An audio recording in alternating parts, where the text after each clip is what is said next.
Depuis quelques années, les objets connectés deviennent de plus en plus courants.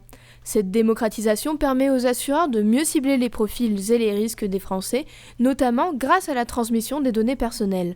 Cependant, il semblerait que les Français ne soient pas encore prêts. Selon notre enquête, 73% des assurés seraient contre la transmission des données personnelles, et ce même contre une réduction tarifaire.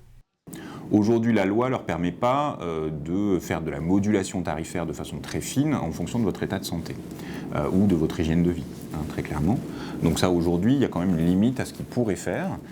Et puis par ailleurs, je pense que là aussi, la question que doivent se poser les consommateurs, c'est quel bénéfice j'en tire moi et est-ce que c'est justifié que je donne ces données-là à mon assureur ?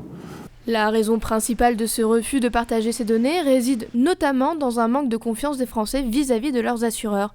Plus de 17% des sondés évoquent le respect de la vie privée, tandis que 7% ne font pas confiance aux assureurs pour gérer ces données sensibles.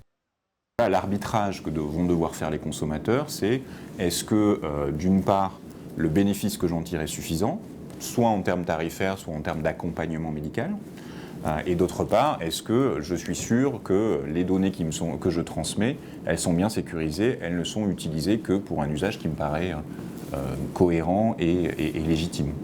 S'ils veulent pouvoir profiter des données des clients pour affiner leurs tarifs et leur couverture, les assureurs ont encore beaucoup de travail. Ils n'y parviendront qu'en gagnant la confiance des Français et en leur proposant des offres tarifaires intéressantes, ainsi qu'une véritable valeur ajoutée en termes de services.